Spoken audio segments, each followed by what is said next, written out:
देवस्य धीमहि धियो यो नः प्रचोदयात्। ॐ गुरुर्ब्रह्मा गुरुर्विष्णु गुरुर्देवो महेश्वरः गुरुर्साक्षात् परब्रह्मा तस्मै श्री गुरवे नमः।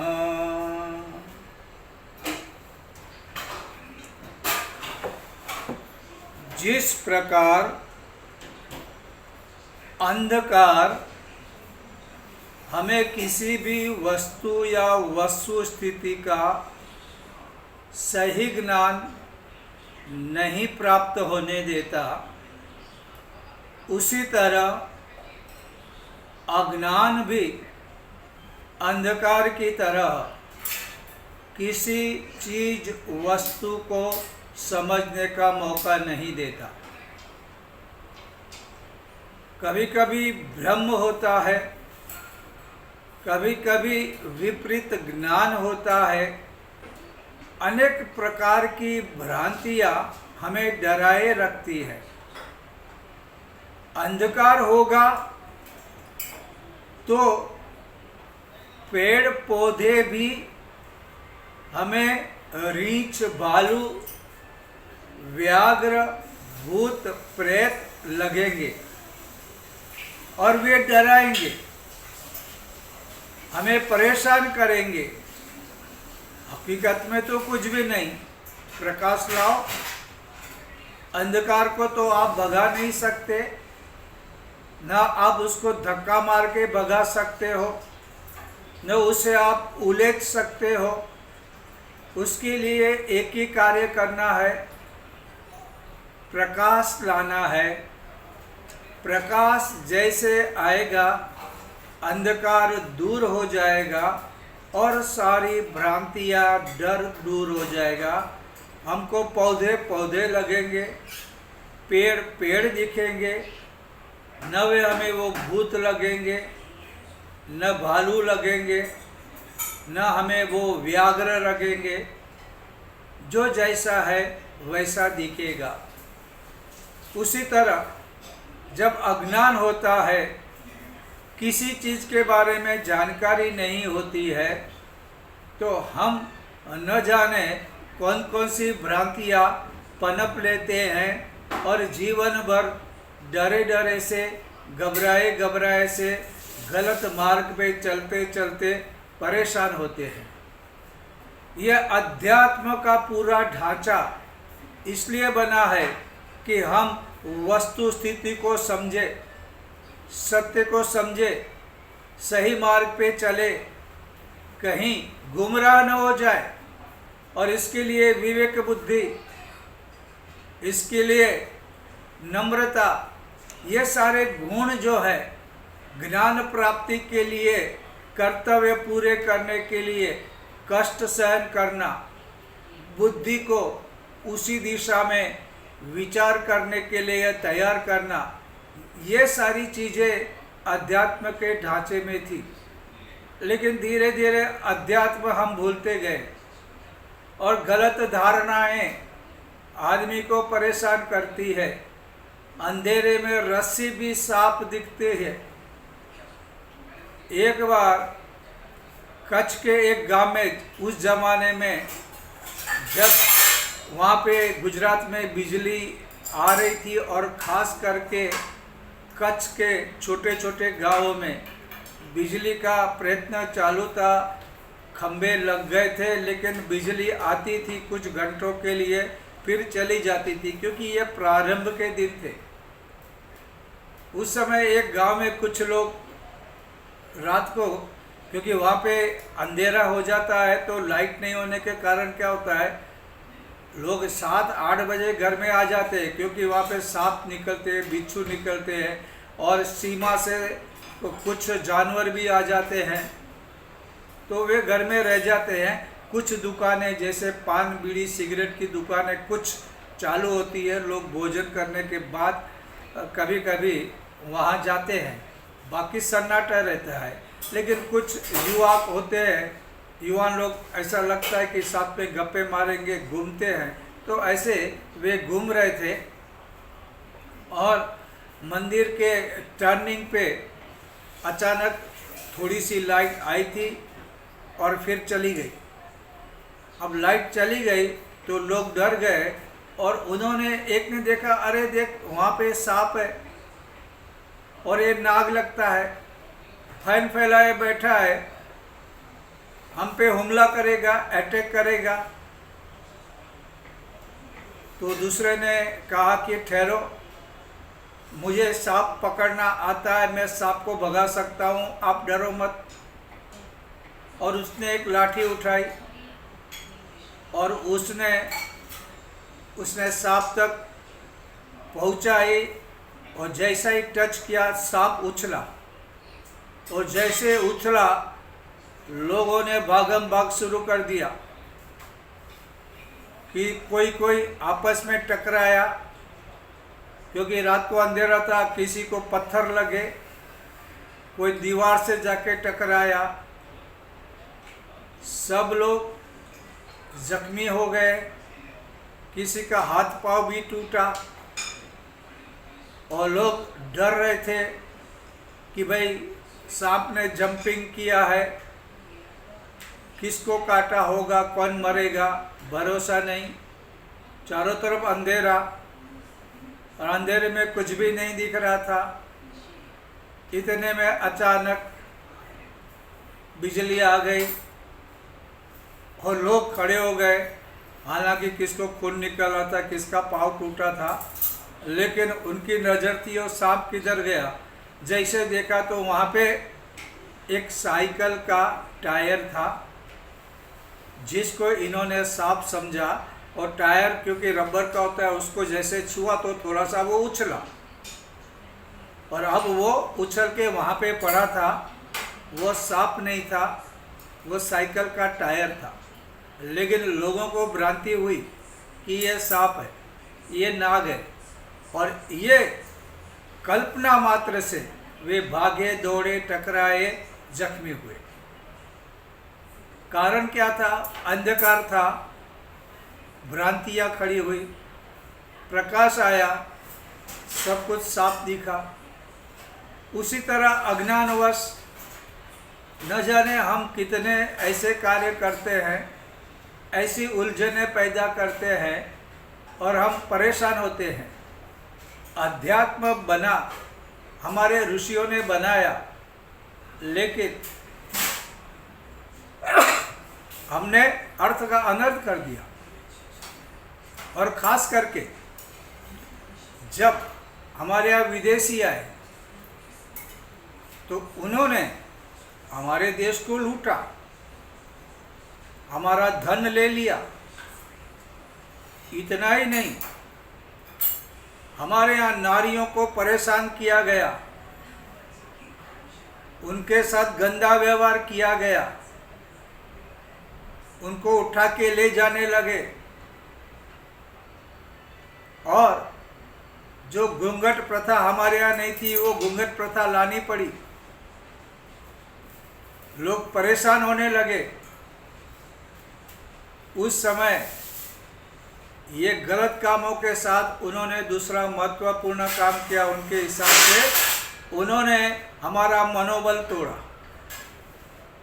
हमको हमारे धर्म के बारे में ऐसी बातें करने लगे जिससे हमें हमारा विश्वास उठ जाए, और ये आज भी हो रहा है। अभी कुछ फिल्में आई थी, उसमें लड़कियों को यही किया गया कि उनको अपने धर्म के बारे में, हमारे अवतारों के बारे में, हमारे देवताओं के बारे में गलत कहा गया। उनका आत्मविश्वास टूटा, उनको लगा सही बात है, हमारा सब कुछ गलत है, क्योंकि सही क्या है ये समझाने वाले लोग आज भी कम हैं। और डरे और उन्होंने मान लिया उनकी बात। इसको कहते हैं विपरीत ज्ञान। उल्टा ज्ञान उनको मिला और वे अपनी राह चूक गए। और उस समय क्योंकि राजा लोग थे, सत्ता थी, पावर था, दिलीश्वरो वा देवता वा। अब ये भगवान हो, ईश हो, देवता हो या ये राजा लोग हो। और जब वो धर्म की बात करने वाले भी अपनी रोजी कमाने के लिए, अपनी सलामती के लिए कहने लगे राजा को सब माफ है, वो तो राजा है, वो तो भगवान है, वो गलत भी करे वो कर सकता है, गलत करने का उसको हक है। और पुरोहितों ने कहा तो लोगों ने मानना शुरू कर दिया और धीरे धीरे मनोबल टूटता गया। अपने धर्म के बारे में शंका कुशंका आने लगी। हमारा मनोबल, हमारा संकल्प बल धीरे धीरे नष्ट होने लगा। और वो सब कुछ हुआ। और उसके बाद अंग्रेज़ों ने भी यही नीति अपनाई। उनको लगा अगर जनता को तोड़ना है तो उनकी एजुकेशन सिस्टम को तोड़ना पड़ेगा। वे जो संस्कार रह रहे हैं, उनके संस्कार की जो रीति नीति है उसे तोड़ना पड़ा। उसे वो सिखाना पड़ेगा कि वे गुलाम थे, वे गुलाम थे। वो मन उनका तैयार करना है। फिर अगर उनको आज़ाद भी छोड़ेंगे लेकिन वे हमारे गुलाम रहेंगे। और उनकी बात सही निकली। आज भी हम गुलामों जैसी मन स्थिति ले चल रहे हैं। हमें हमारे धर्म के बारे में, हमारे महापुरुष के बारे में, हमारे राम कृष्ण के बारे में इतना अभिमान, इतना गर्व नहीं होता है। आज शंकराचार्य की बातें हमको समझ में ही नहीं आ रही है। और अगर धर्म में भी जो कुछ कर रहे हैं वो कर रहे हैं जो हमारे धर्म में है नहीं। कभी कभी महान पुरुष आते हैं, कुछ सही मार्ग पे चलने के लिए लोगों को ज्ञान देते हैं, लेकिन जैसे गंगा हिमालय से निकलती है तब शुद्ध होती है, लेकिन कानपुर जैसे एरिया में आने के बाद बिगड़ जाती है।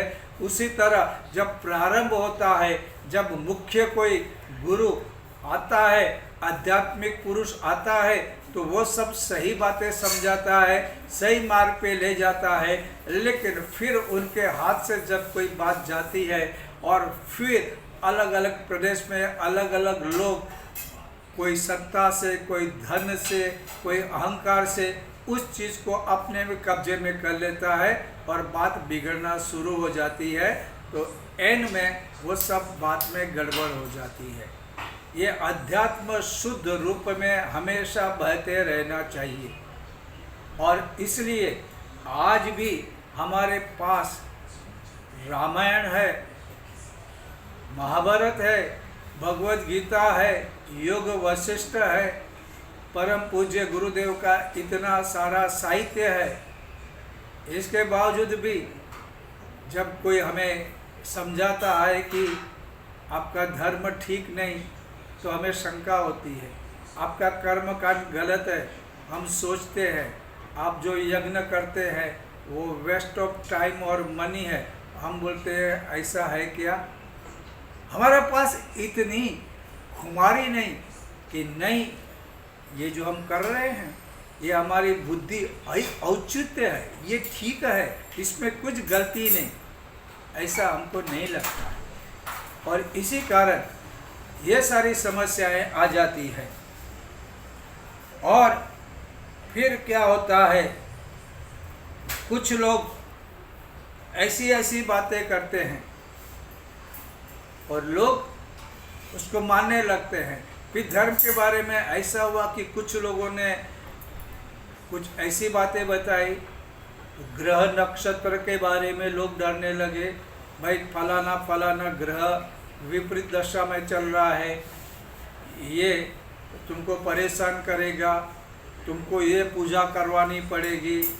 और इससे क्या होता था, लोगों का आत्मविश्वास टूटने लगता है और लोग कभी ज्योतिष के पास जाएंगे, कभी किसी ब्राह्मण के पास जाएंगे और कहेंगे कि भाई हमें पूजा कर दो और हमारा जो विपरीत परिस्थितियां हैं उसे ठीक कर दो।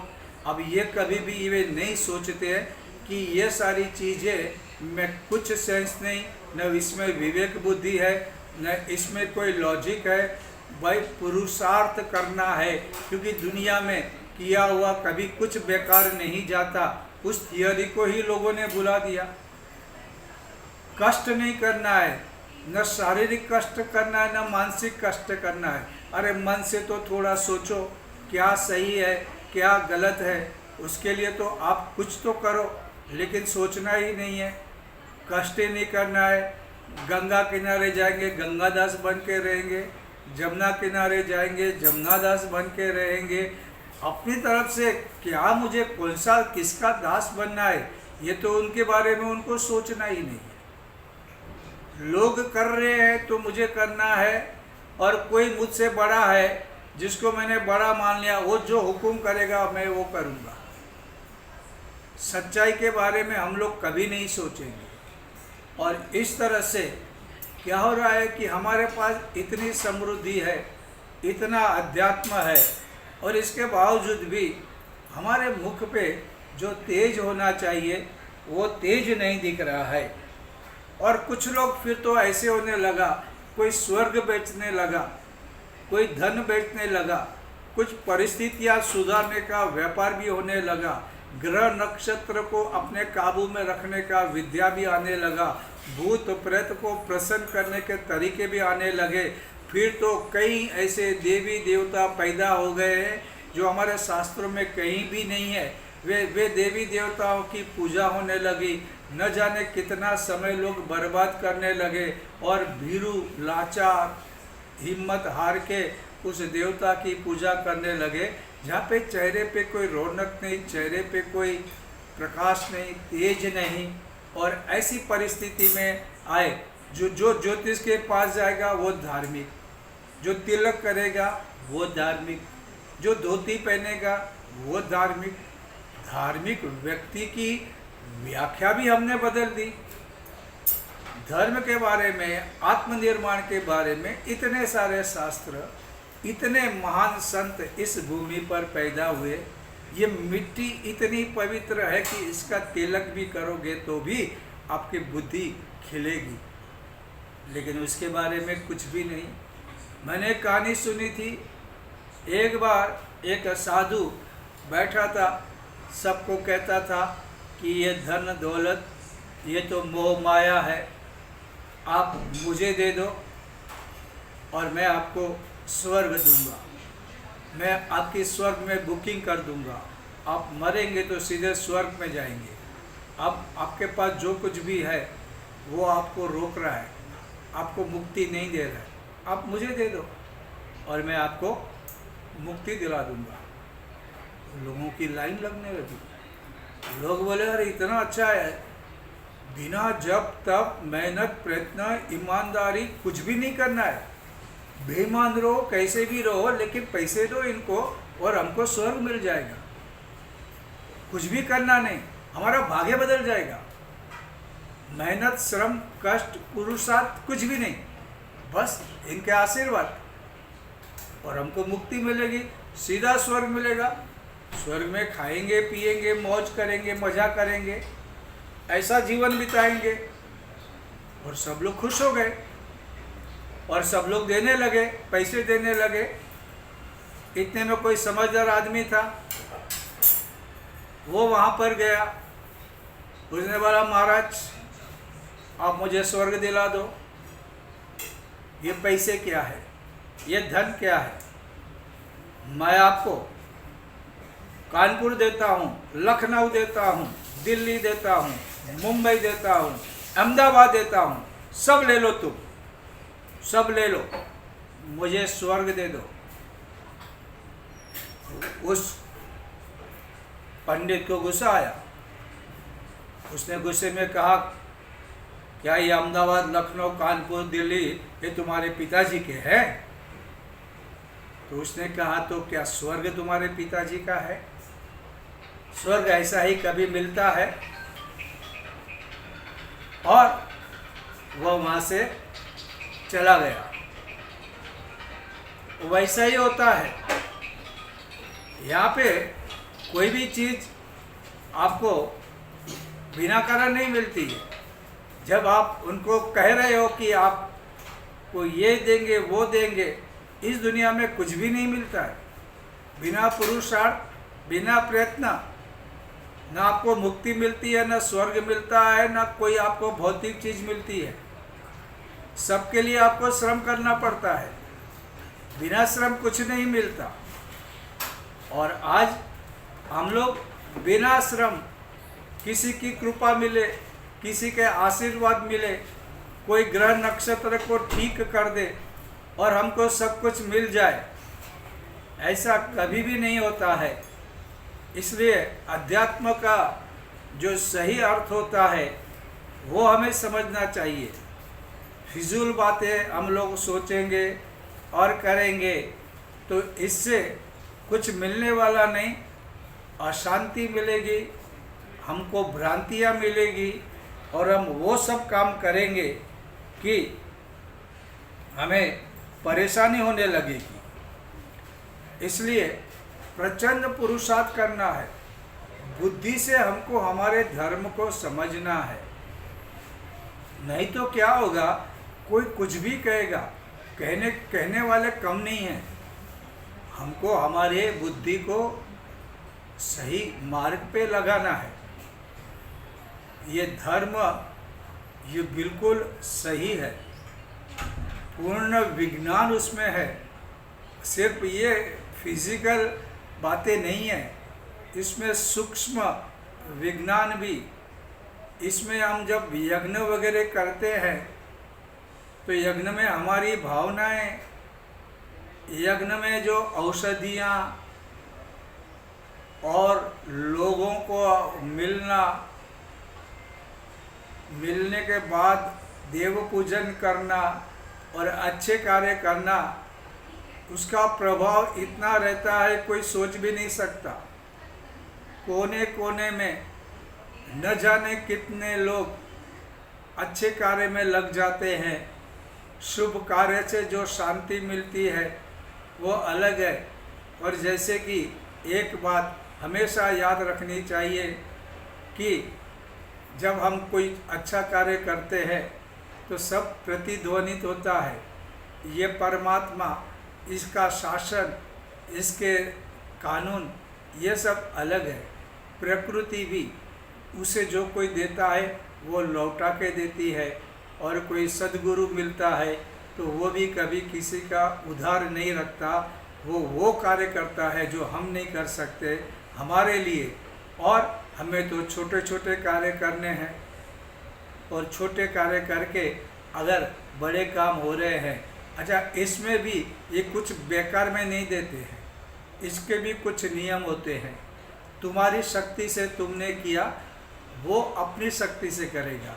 अब प्रकृति की, गुरु की और परमात्मा की शक्ति, इसलिए हमारे 10 कदम भी है तो उनके भी 10 कदम पड़ेंगे तो कितने होंगे, उनके कदम कितने बड़े हैं, आप ये सोचो।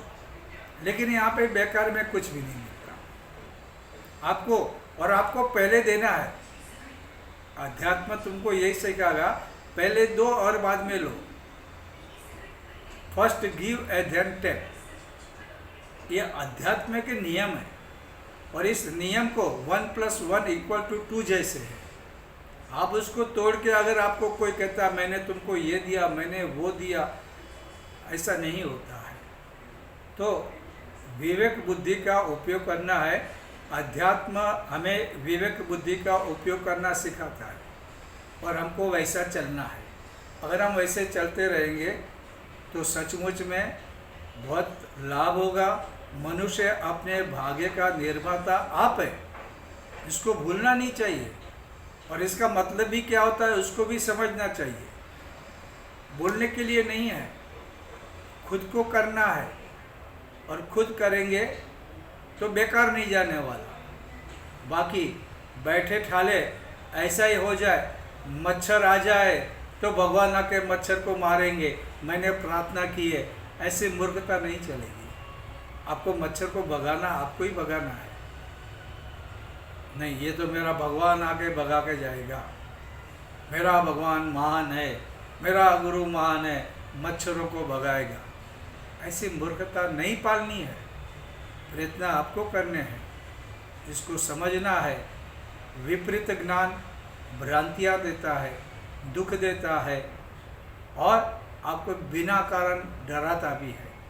आप अभय बने, राजमार्ग पे चले, सही मार्ग पे चले, प्रकाश के साथ चले, जीवन सुहाना बन जाएगा। आज के लिए बस इतना।